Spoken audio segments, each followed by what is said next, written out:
Hello friends, AmyR here with Prairie Paper and Ink with a couple cards using more of the newest Pretty Pink Posh release for March 2023. Yeah. So I'm using the Leafy Spring Wreath stamp and die set. And I've got some of Simon Says Stamp's smooth white cardstock in my MISTI. And then I'm lining up almost all of the images. The only ones I didn't use were, I think, like the little Easter eggs, because I decided to go with spring versus Easter. But you've got kind of both options with this little set. So I got everything lined up, and then kind of prepped my little stamps here. And then I'm going to stamp these with Simon's Intense Black ink. So alcohol marker friendly ink. I'm going to ink these up, stamp them a couple times so I get a good crisp image. Off camera, I stamped everything a second time because while I've got everything out, why not make more than one card? So, inked everything up, stamped it, inked it up again, stamped it again, and then did this twice. So they'll have two wreaths and then all the little accessories.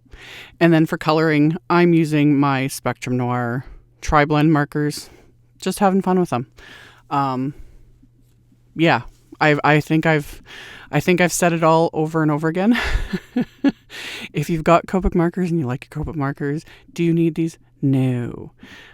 Did I need them? No. I got them because I like to try all the coloring things. And the thing I love the most about them is the fact that I grab one marker, I have the light, medium, dark in one.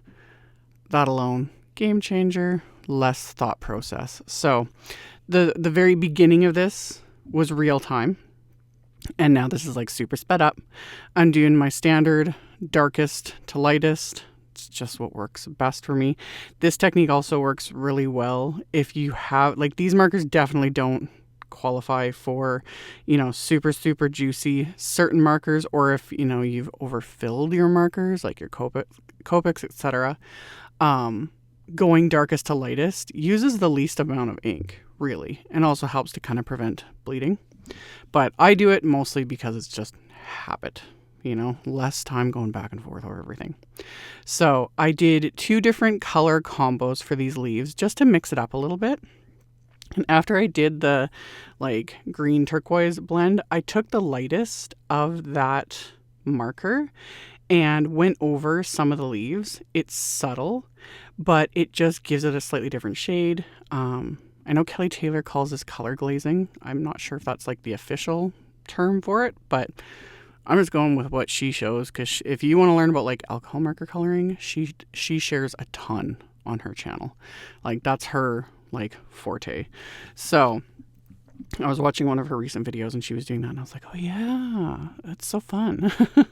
So I did a very basic version of this, just went over some of the leaves with this lightest aqua. If you want it more intense, you can just use a deeper color, but this just gave it that little extra something.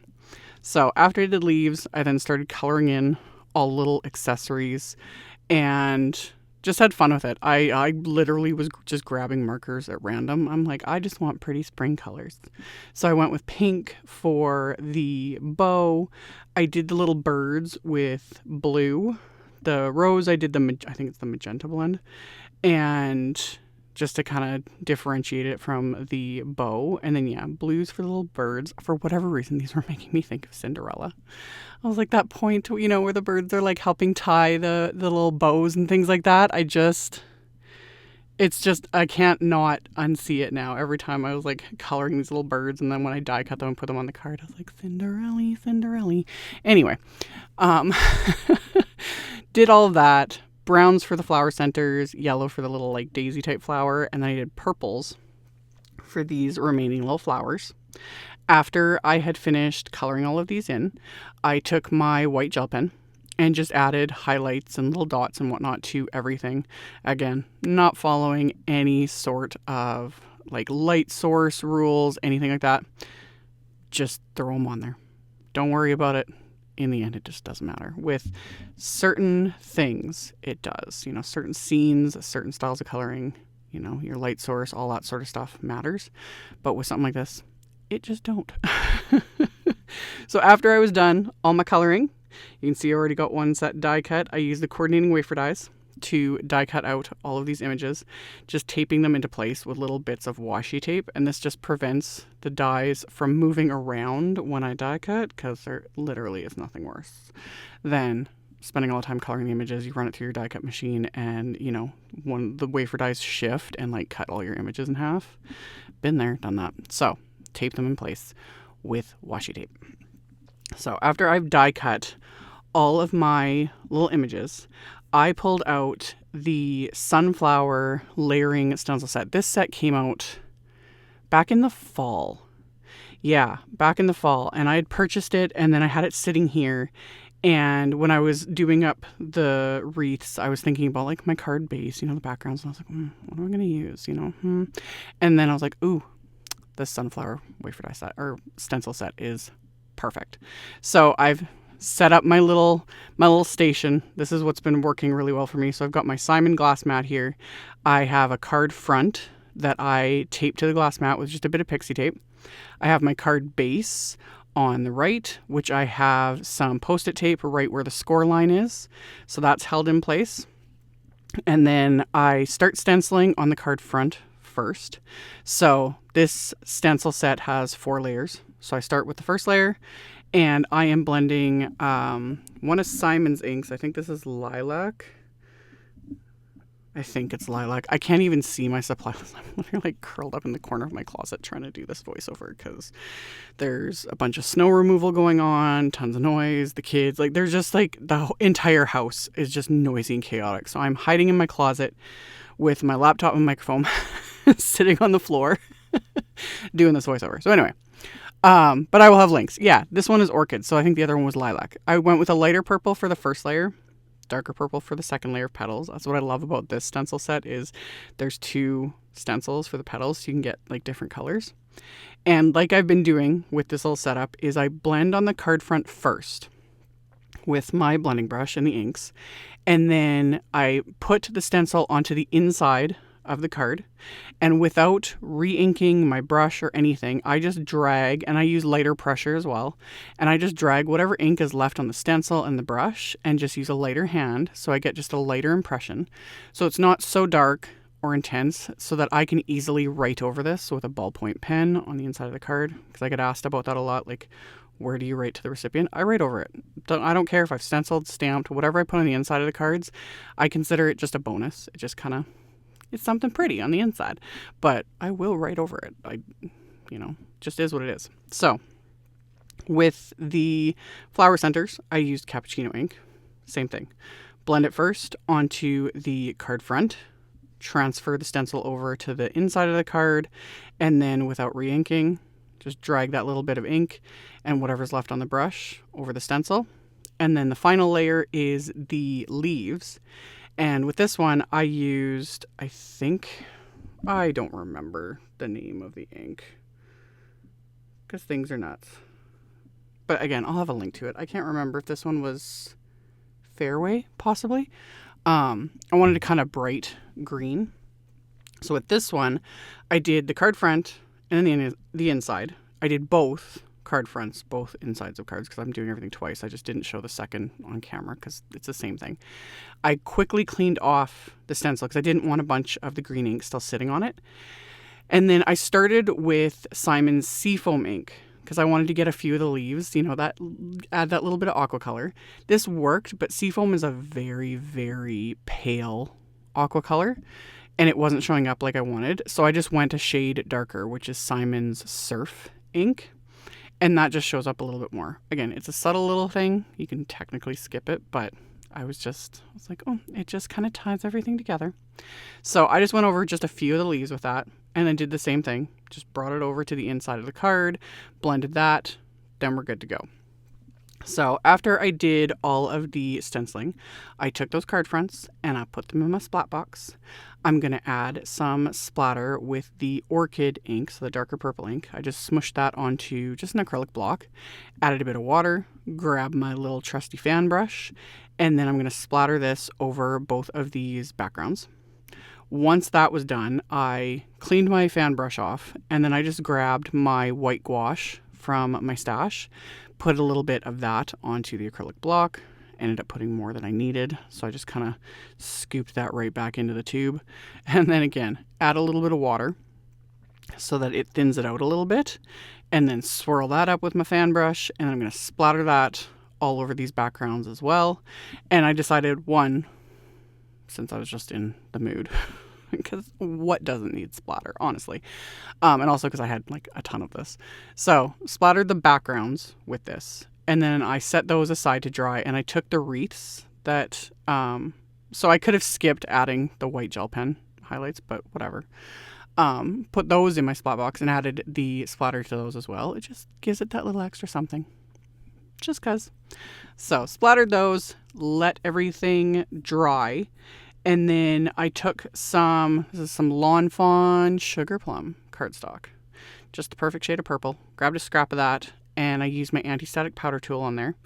And then I'm going to stamp the spring sentiment word from that Leafy Wreath stamp set. And I'm going to stamp that with clear embossing ink. And then I will use my Simon Detail White embossing powder. So stamp that with the clear embossing ink, coated those with the white embossing powder. Gonna melt that with my heat tool. Off camera, once it's, cooled off for a couple seconds, I wipe off the excess anti-static powder with a microfiber cloth, and then I'll die cut those as a coordinating wafer die. And then the other sentiment in this set says Easter greetings. Since I wasn't going with an Easter card, I just cut that off. Next time I go to use this, if I want to use the stamp like together, I just butt them up together and no problem. So you could also just mask off the word Easter with a bit of, washi tape, whatever, but it's just easier to cut them apart. So I cut them apart, and then I stamped the greetings word onto just a scrap of white cardstock with that orchid ink, and die cut the spring sentiment, and I die cut the greetings with a little sentiment label wafer die. And then I put the card bases back into my MISTI, and I stamped a sentiment from I think it's called the Spring Greetings stamp set. Again, I don't have any of the names of, readily available in front of me. So, again, I'll have links, like I always do. So I stamped those with VersaFine Clair Nocturne ink onto the inside of the cards. Now, for the card fronts, I die cut a couple circles of vellum. The vellum just softens, which I'm going to show here, like one next to the other.